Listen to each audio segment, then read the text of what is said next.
जय मसीह की सबको। जय मसीह। मैं छोटा सा गीत गाऊंगी प्रभु का सॉन्ग, ठीक है? थोड़ा सा ही आता है, ज़्यादा नहीं आता। Thank you Lord, thank you Jesus, hallelujah. धन्यवाद पिता, थैंक यू जीसस। सब लोग ऐसे से ताली बजाना गाने के साथ।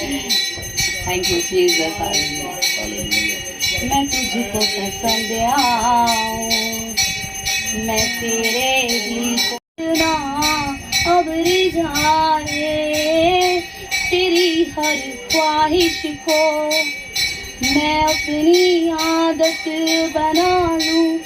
ऐसा मुझको बना, ऐसा मुझको बना, मेरे अंदर तेरी आदतों को भर दे, मेरे अंदर तेरी चाहतों को भर दे। मैं तुझको पसंद आऊं, मैं तेरे दिल को भाऊं, ऐसा मुझको बना, ऐसा मुझको बना। यस आमीन, थैंक यू जीसस, खुद सब बना देंगे। यस लॉर्ड, आमीन। प्रेज द लॉर्ड, सभी को जय मसीह की। मेरा नाम अलका शर्मा है और मैं प्रभु की बेटी हूँ। क्योंकि मुझे भी नहीं पता था कि मैं प्रभु की बेटी हूँ, या मुझे यीशु का नाम भी नहीं पता था। पर परमेश्वर इतना भला है ना, वो कहते हैं कि मैंने संसार के मूर्खों को चुन लिया ताकि बुद्धिमानों को लज्जित कर दूं। तो हम कुछ नहीं है, पर हम परमेश्वर में होकर के बहुत कुछ कर सकते हैं। तो ऐसे ही मैं भी प्रभु को जानती नहीं थी और मुझे पता भी नहीं था, क्योंकि मैं भी संसार की थी। और 2017 को है ना, 2090 को 70 को मेरे को प्रभु ने चुना। 2017 में मैं ऐसे ही बहुत कुछ ऐसे प्रॉब्लम हो गई थी, मुझे पता नहीं था कि अचानक से कोई ऐसी छोटी सी, और कुछ गलती भी नहीं थी, पर वो ये ना कि प्रभु अगर हमारे जीवन में कुछ घटाता है तो उसके लिए बड़ा ब्लेसिंग हमारे लिए रखता है परमेश्वर। तो मुझे नहीं पता था और मैं इतनी डिप्रेशन में आ गई थी कि मुझे पता ही नहीं था। मैंने सोचा कि मैं अपने आप को मार देती हूँ, सुसाइड कर लेती हूँ। और दूसरी क्या होता है, शैतान क्या होता है ना, हमारे दिमाग में एक ही चीज डालता है कि तू कुछ नहीं कर सकती और तू अभी मर जा, तू फांसी लगा ले, ये कर ले, वो कर ले। तो ऐसे ही मैंने अपने आप को 3 बार मारने की कोशिश करी 2017 में, और मैं बहुत डिप्रेशन में आ गई। मतलब गलती मेरे हस्बैंड की भी नहीं थी, वो एक सिचुएशन ऐसी प्रभु करते हैं कि ताकि हम प्रभु के बच्चे और प्रभु के पास आ जाएं, क्योंकि हम संसार के थे, हम अन्य जाति के थे, तो हमें नहीं पता था कि क्या होता है। तो ऐसे ही मैं बहुत ज़्यादा परेशान हो गई और मैं रोती रहती थी और कभी न्यूज़ देखती थी। मैंने सुना था कि उस टाइम मोदी आए थे 2016 में कि वो सबकी बहुत हेल्प करते हैं। तो मैंने कहा नहीं, पर मेरी बेटी एक्टर है और मेरी बहन भी एक्टर है, तो मेरी फैमिली बहुत अच्छी उससे है। तो मैंने कहा मैं अपने चक्कर में उनको कोई प्रॉब्लम नहीं करा सकती। तो मैंने कहा मैं एक काम करती हूँ, मर जाती हूँ। तो मैंने ऐसी छोटी सी एक वीडियो बनाई कि मैं बहुत ज़्यादा डिप्रेशन में हूँ और मेरी फैमिली ने किसी ने भी मतलब कि वो सपोर्ट नहीं किया मुझे उस टाइम पे। तो मैंने कहा अब मैं मर जाती हूँ, अब कुछ नहीं हो सकता। तो जब मेरे हस्बैंड बाहर जाते तो मैं यही सोचती कि तू फांसी लगा ले, तू मर जा, तू मर जा, तू ये है वो है। तो ऐसी करके मैं बिल्कुल टूट गई। मतलब मुझे अपने घर में ऐसा लगता था कि तू अब यहाँ से तेरी लाश ही जाएगी। पर अचानक से एक दिन मुझे सपना आया और प्रभु, मतलब मैं संसार में थी और सपने में मैंने देखा कि मैं समुद्र पे चल रही हूँ, पानी पे भाग रही हूँ और कोई बहुत बड़ा है और इतने लंबे लंबे हाथ पैर हैं और उन्होंने मुझे, मतलब बहुत दूर थी मैं उनसे, और उन्होंने अचानक से 2 डिगे ऐसे मारी और फटाक से उन्होंने मुझे अपने गले से लगा लिया, चिपका लिया। और मैं डर गई, क्योंकि मैंने सोचा जैसे प्रभु के वचन में लिखा है यूहन्ना में कि उनके चेलों ने भी देख के उनको सोचा कि भूत आ गया है जब प्रभु पानी पे चल रहे थे। तो ऐसे ही मैंने भी सोचा, पर मुझे नहीं पता था कि वो मेरा परमेश्वर, मेरा यीशु, मेरे प्रभु ने मुझे चुना है और गले से लगाया है। तो ऐसे ही मैं डर गई और मैंने वो संसार में जो मंत्र होते हैं, जाप होते हैं, सब कुछ किया, गायत्री मंत्र वगैरह सब कुछ बोला। पर जो सत्य है तो वो सत्य ही काम आएगा ना, तो वो अंधकार है तो वो अंधकार का तो मैं इतनी घबरा गई। मैंने सब कुछ बोला पर वो मुझे छुड़ा नहीं पाए प्रभु से। तो मैं उठी मतलब सुबह को, तो मैंने अपने हस्बैंड से बोला, मैंने ऐसे ऐसे रात को सपना देखा और मैं इतनी डर गई, और मैंने सारे जाप और सब तंत्र मंत्र किए, मतलब बोले, पर कोई भी मुझे उससे बचा नहीं पाया, मैं इतनी डर गई। तो मेरे हस्बैंड ने बोला तू तो कुछ भी देखती है, मुझे नहीं पता। मैंने कहा कोई बात नहीं, पर ऐसा क्या था वो, ऐसी वो कौन सी शक्ति थी कि जो वो मुझे छोड़ नहीं पाई और मैं हट नहीं पाई उनसे, उन्होंने मुझे पकड़ के रखा। फिर उसके बाद मैं बहुत ज्यादा थी, अचानक से मेरे को, मतलब मुझे आना तो था बॉम्बे, क्योंकि मेरी बेटी एक्टर है, तो उसकी वजह से, क्योंकि वो मम्मी के पास रह रही थी, तो मैंने कहा पर मेरा आने का भी मिजान नहीं है। और उसी दौरान मेरे हस्बैंड की जॉब भी छूट गई और मैं बहुत ज्यादा और डिप्रेशन में आ गई, पर मुझे समझ भी नहीं आया। तो चंडीगढ़ में पास्टर है, आपने नाम सुना होगा, प्रॉफिट विजेंदर पास्टर। तो मैं अचानक से मैंने सुना कि वो उन्होंने मेरे लिए प्रोफेसी करी, और मैं 28 नवंबर को 2017 की मैंने अपना गुड़गांवा दिल्ली छोड़ दिया और मैं यहाँ शिफ्ट होने के लिए आ गई। तो उसके बाद जैसे ही मैं आई हूँ, आने के तुरंत ही 2 दिन के बाद ही मेरी बहन ने बोला कि दी अगर अब तो जीजू का काम छूट गया है और स्वीटी का भी कुछ नहीं आ रहा है, तो मेरे ख्याल से अभी एक ऑप्शन है। मैंने कहा क्या है? तो उन्होंने बोला कि शायद वो यीशु को अपनाते हैं ना, उनको कुछ पैसे वगैरह मिलते हैं। तो मैंने सोचा मुझे तो पता नहीं, तो उन्होंने बोला कि शायद वो मांस, मतलब गाय का कुछ मटन वगैरह, मतलब मीट खिलाते हैं, तो यीशु में आने के लिए, मतलब पता नहीं था उस टाइम पे, क्योंकि मैं संसार की थी और मुझे कुछ नहीं पता था उस टाइम पे, अनजान थी। तो ऐसे ही फिर उसके बाद मेरी बहन मुझे चर्च लेके गई, और मतलब दूसरा तीसरा दिन ही था और मैं चर्च में थी, और मेरे लिए प्रोफेसी करी प्रॉफिट विजेंदर पास्टर ने कि प्रभु ने किसी बहन को चुना है अपनी महिमा के लिए और अपने राज्य के लिए, प्रभु परमेश्वर उनको खड़ा करेंगे, और वो दिल्ली से बॉम्बे शिफ्ट हुए हैं। और वही प्रोफेसी मैं और मेरे हस्बैंड यूट्यूब पे देख रहे थे। मेरे को चलाना नहीं आता था, पता नहीं अचानक से कैसे आया, वो प्रभु की योजना थी। यस। और मेरे हस्बैंड ने सुना तो कह रहे अलका, अरे ये तो हमारे लिए प्रोफेसी हो रही है, मतलब ये हमारे लिए बोल रहे, प्रोफेसी का भी उनको नहीं पता था। फिर ये तो मेरे लिए तुम्हारे लिए बोल रहे। मैंने कहा हाँ, शायद ये तो प्रभु तो सच में बहुत भला है। तो जब मैं पहले संडे चर्च में गई और मैं बहुत टूटी हुई थी, बहुत मतलब रो रही थी, पर मुझे पता नहीं था, मतलब ऐसी हर एक अपने अंदर घुटती रहती थी। जैसे प्रभु की बातें वहां पे चालू और प्रभु ने छुआ, मैं बहुत रोई, और मुझे एक अंदर प्रभु की जो आनंद और शांति प्रभु की मिलती है ना, वो मेरे जीवन में एकदम ऐसी ठहर गई कि पूछो मत। फिर मैं ऐसी बढ़ती चली गई प्रभु में। और फिर मैंने चर्च में, मैं किसी चर्च में यही पास में ही है, वहाँ चर्च में मैं गई, और वहाँ पे भी ऐसी सिचुएशन ऐसी हुई कि मुझे वो चर्च छोड़ना पड़ा। पर मुझे नहीं पता था कि मैं नई प्रभु में थी, कि प्रभु को कैसे प्रार्थना करते हैं, कैसे बाइबल पढ़ते हैं, कैसे प्रभु बात करते हैं, नहीं पता था। और मैं रोती थी कि आज मेरा संडे है और मेरा प्रभु मेरे लिए वचन दिया होगा प्रभु ने, मैं कैसे उस वचन को कैसे मिलूं। मतलब ऐसी कोई सिचुएशन हो गई थी मेरे हस्बैंड और किसी का। तो प्लीज मैं इसलिए खुल के बोलना चाहती हूँ कि प्रभु ने बोला कि अपनी आंखों को खोल के रखना, क्योंकि भेड़ के बीच में ना भेड़िए बहुत है। आमीन। तो इसलिए क्योंकि प्रभु ने बोला कि तुम उनके फलों से उनको पहचान लोगे। तो ऐसे ही मेरे को पता नहीं था, अभी जैसे आप सब बैठे हुए हो, तो प्लीज ये मैं इसलिए खुल के बोलती हूँ क्योंकि प्रभु ने बोला कि अपना जो वचन मैंने तेरे अंदर डाला ना, उसे खुल के बता सकते। अगर तू खुल के नहीं बताएगी ना, तो उसका दुगना श्राप तुझ पर आएगा। तो इसलिए मैं खुल के ही बोलती हूँ, मुझे डर नहीं लगता किसी से, क्योंकि प्रभु ने बोला उसी से डरो जो तुम्हारी आत्मा को, तुम्हारे शरीर को और सबको नरक की आग में डाल सकता है। किसी से मत डरना, तो परमेश्वर से ही डरो, और दंडवत भी केवल उसी को करो। माँ बाप का सबका आदर करो, सब कुछ करो, पर दंडवत परमेश्वर को करो। आमीन। तो ऐसे ही मतलब मैं बहुत टूट गई कि प्रभु अब मैं कैसे चर्च जाऊं, मैं कैसे प्रार्थना करूं, मैं कैसे जाऊं, मैं बहुत। तो वहां पे भी मुझे लोगों ने गलत ठहरा दिया कि नहीं, ये इन्होंने झूठ बोला है। पर मैंने कहा प्रभु तू तो जानता है ना कि मैंने सच बोला है या मैंने झूठ बोला है। प्रभु तू सब जानता है। और मुझे प्रभु ने बोला कि अगर तुम संसार को देखोगे ना, इधर उधर देखोगे, तो तुम आगे नहीं बढ़ोगे। तुम्हारा सिर्फ एक ही लक्ष्य होना चाहिए कि तुम्हें सिर्फ यीशु को देखना है और उसी के पीछे चलना है। आमीन। तो बस मैं यही सोचती थी कि सामने मेरा यीशु, यहाँ मैं हूँ, मुझे भाग के यीशु के पास जाना है। कैसे जाना मुझे नहीं पता, प्रभु तू मदद कर।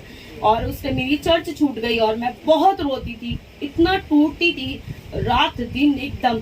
और बस बाइबल ही बाइबल पढ़ती थी। मैं नहीं जानती, मतलब पास्टर तो मुझे मिले और अचानक से वो छूट भी गए। फिर मुझे बहुत रोना आया। मैंने कहा प्रभु मैं कोई चर्च नहीं जानती, किसी को नहीं जानती, प्रभु मैं कहाँ जाऊं, मैं किससे करूं, मैं कैसे प्रभु मैं बढ़ूं। प्रभु मुझे आपके पास आना है, मैं सच बता रही हूँ, मैं झूठ नहीं बोल रही। प्रभु ने बोला झूठ नहीं बोलना चाहिए, कोई तेरी गर्दन पे तलवार भी रख देना तो भी तू उस दशा में भी सच्ची बोली हो। तो ऐसे ही करके मैं बहुत टूटी, पर मेरा प्रभु बहुत भला है। उसने मुझे चुना, ठहराया और नियुक्त किया। सच में प्रभु को धन्यवाद। और मैं चर्च में बढ़ती चली गई प्रार्थना में, पर मैंने वो चर्च छोड़ दी।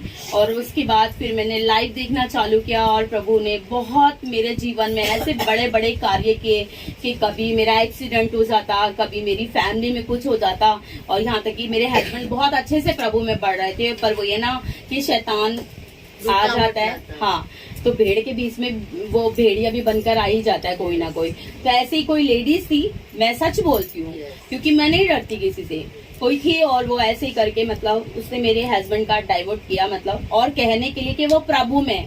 तो प्रभु ने बोला कि जो मुझ में बना रहेगा ना, वो अपने आप को पवित्र रखे और बिल्कुल साफ रखे। और हर एक भाई है तो भाई बोले, ब्रदर है ना, पर किसी के साथ गलत नहीं देखना, ना गलत सुनना। तो ऐसे मेरे को पता ही नहीं था और किसी ने आके मैं सिर्फ प्रभु को देख रही थी और सामने शैतान ने अपना कार्य कर दिया।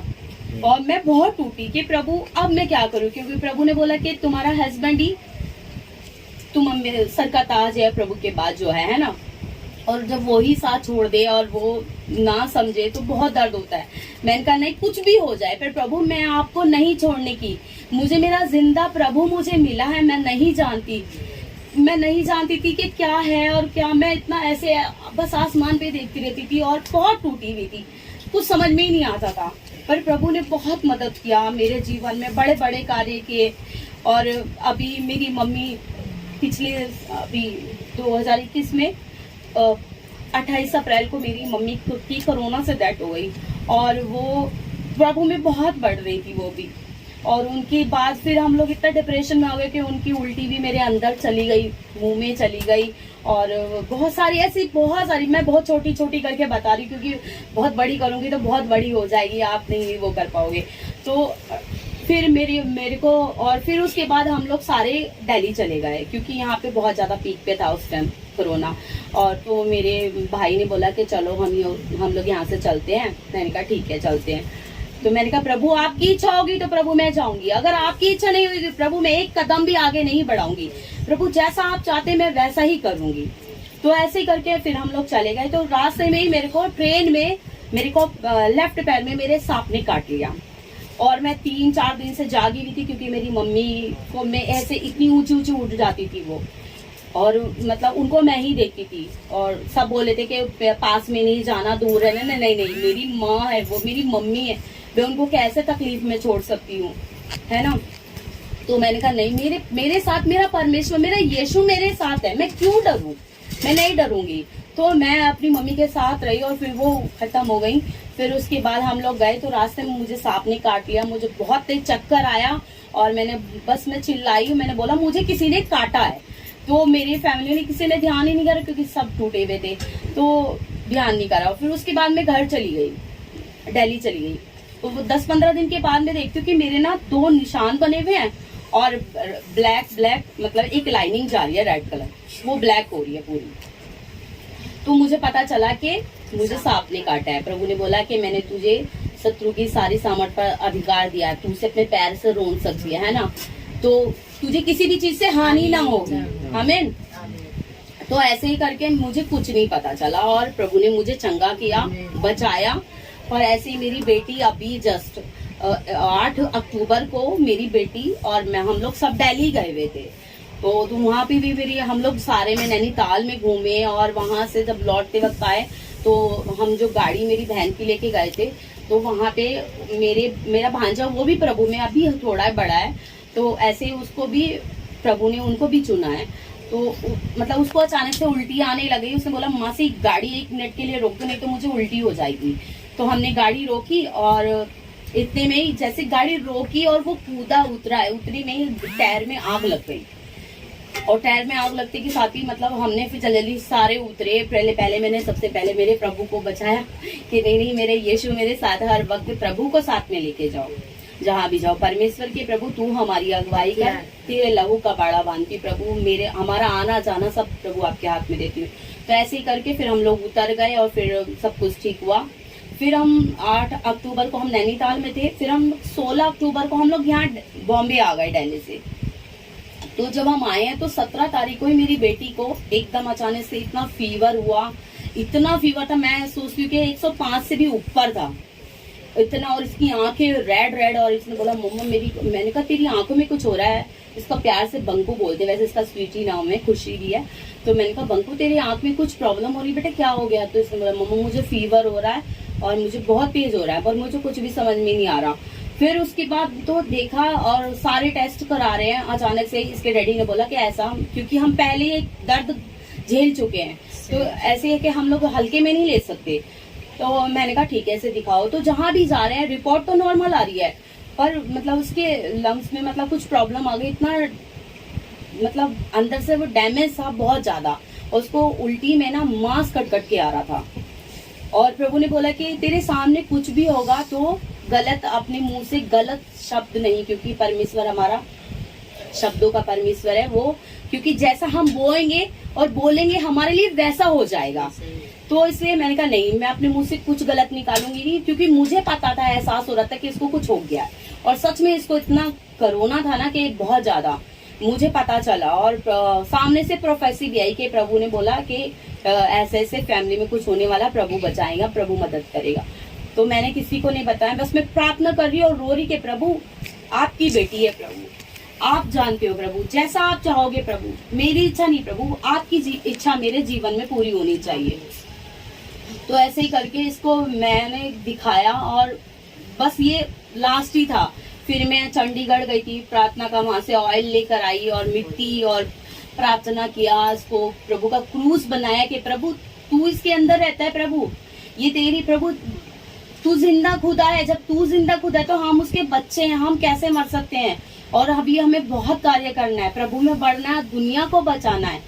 तो मैंने कहा प्रभु आपके हाथों में देती हूँ, प्रभु आप मदद करोगे। तो ऐसे करके प्रभु ने मेरी बेटी को बचाया है, मैंने जिंदा रखा है वो आज में, सच में, नहीं तो ये होती भी नहीं। तो सच में प्रभु इतना भला है, बहुत ही भला है। जो कहते हैं ना कि जो प्रभु को चख लेना उसको पता चल जाता है कि उसका स्वाद कैसा है। आमेन आमेन। प्लीज आप कभी अपने आप को कभी कम मत समझना, जो भी है आप अपने आप को बढ़ा के रखना और बाइबल पढ़ना, जितना भी चर्च में जाना जहां आप जा सकते हो, पर अपनी आंख खुली रखना, दिमाग से काम करना प्लीज, क्योंकि ऐसा ना हो कि कोई हाँ बंद कर दो। सबको संभाल के रखना कि अकेले आप ही नहीं आए हो, आपकी फैमिली भी आई है प्रभु में, और आप भी हम सबकी फैमिली हो। एक दूसरे के लिए प्रार्थना करनी है ताकि परमेश्वर ने जैसे हमें बचाया, आपको बचाए, आपकी फैमिली को ब्लेस करे, ठीक है ना। जैसे फिलिपियों के 4:13 में लिखा है, वो मैं तुझे सामर्थ्य देता हूँ, परमेश्वर में होकर के मैं सब कुछ कर सकता हूँ, है ना। जो मुझे सामर्थ्य देता है, परमेश्वर में होकर के हम सब कुछ कर सकते हैं। तो आप सब कुछ कर सकते हैं, कम नहीं हो आप, है ना। क्योंकि मैं भी कुछ नहीं थी, परमेश्वर ने बढ़ाया, प्रभु ने बढ़ाया, जो यहाँ तक खड़ा किया है। आज मेरे को बाइबल पढ़नी नहीं आती, लोग हंसते थे मेरे को देख के, सच बता रही हूँ, झूठ नहीं बोल रही कि मुझे बाइबल नहीं पढ़नी आती थी, पर प्रभु ने सब कुछ सिखाया है ना। तो ऐसे ही परमेश्वर है, वो सब कुछ आपको आगे बढ़ाएगा, आपको मदद करेगा, हाँ, है ना। तो बस आप ऐसे ही प्रभु में बढ़ते जाना और परमेश्वर से मांगना, कोई भी कमी घटी है ना। आपने बोला ठीक है हमें पास्टर के पास जाना, प्रार्थना करनी, प्रभु ने बोला जो अधिकार मैंने पास्टर को सबको दिया वो तुझको भी दिया है, इस्तेमाल कर कि ताकि तू खुद से कभी कभी क्या ना, हमारी प्रार्थना का उत्तर नहीं मिलता तो परमेश्वर क्या चाहता है कि तू प्रार्थना खुद कर, तू अपनी खुद की प्रार्थना कर, ताकि मुझे किसी और से नहीं करानी, तुझसे ही करानी है। तो खुद के लिए भी प्रार्थना क्या करो और अपनी फैमिली को भी बचाओ और सबको बचाओ प्लीज, ठीक है। और परमेश्वर में बढ़ते चले जाओ और प्रभु से बोलो कि प्रभु मैं नहीं जानती दुनिया क्या है, कुछ नहीं है प्रभु, बस तू है और मैं हूँ, और जहाँ प्रभु आप मुझे लेके चले मैं आपके पीछे चलना चाहती हूँ। बस वो अपने आप रास्ता, कहते ना मैं तेरे आगे आगे चलूंगा और ऊंची ऊंची भूमि को चौरस करूंगा, मैं पीतल के किवाड़ों को तोड़ डालूंगा और लोहे की बेड़ों को टुकड़े टुकड़े कर दूंगा। आमीन। तो वो परमेश्वर है हमारा, तो ऐसे आप बढ़ते जाएंगे। और मेरी बहुत सारी गवाही है, मैं देती आप सुनते सुनते थक जाओगे, मैं देती नहीं थकूंगी। तो प्लीज मैं फिर से आऊंगी और फिर कभी आपको जरूर बताऊंगी, ठीक है। बस आप प्रभु आप सबको बहुत ब्लेस करे और आप प्रभु में बढ़ते चले जाओ, यही प्रार्थना करती हूँ। थैंक यू जीसस, धन्यवाद ईश्वर, thank you pastor, thank you Lord. बहुत सारे गवाही उनके अंदर, एक नहीं दो नहीं, बहुत सारे गवाही परमेश्वर उनके जीवन में किया है। इनके माँ को कोरोना हुआ था, कोई करीब नहीं गया, अकेले जाके सेवा किया। उनके खुद के रिश्तेदार भी दूर खड़ा रह के करीब नहीं, लेकिन उनके पास रह के खास सेवा किया। कोई कोरोना हो तो कोई जाएंगे, कुछ छुएंगे, छूने से भी डरेंगे, लेकिन उसके माँ को नहीं मेरी माँ है, सेवा किया उसने कोरोना में, लॉकडाउन में। बाकी बहन लोग ने ऐसी गवाही उनके पास है, वो गवाही हम लोग नेक्स्ट टाइम सुनेंगे। और भी लोगों को मैं जमा करूंगा और भी लोग आएंगे। सुनना है, सुनने से विश्वास बढ़ता है, सुनने से विश्वास बढ़ता है। संडे आने से गवाही देनी। और बहन को देख रहे हैं, हमारे से जीवन भी बहुत ही एकदम नीचा, मतलब बहुत नीचा था, अभी ऊंचा किया है। हम सोचते हैं परमेश्वर हमको कुछ भी नहीं करता, उनके भी जीवन में कुछ भी नहीं था, लेकिन आज उनके जीवन में प्रभु बहुत आशीष किया। सिर्फ वो लोग प्रार्थना नहीं छोड़े। एक हफ्ता आया, 2 हफ्ता आएंगे, फिर हम लोग प्रार्थना छोड़ेंगे, फिर वापस संसार मिल जाएंगे, फिर 2 हफ्ते के बाद वापस आएंगे, महीने में एक बार आएंगे या क्रिसमस में एक बार आएंगे, तो नहीं चलेगा। हर एवरी डे अटेंड होना है, हर एवरी डे प्रार्थना में, घुटने पे, घर में घुटने पे करना, तो आशीष कहाँ भी नहीं जाएगा आपका। आमीन। आइए आंखें बंद करेंगे। Thank you. आज हमारा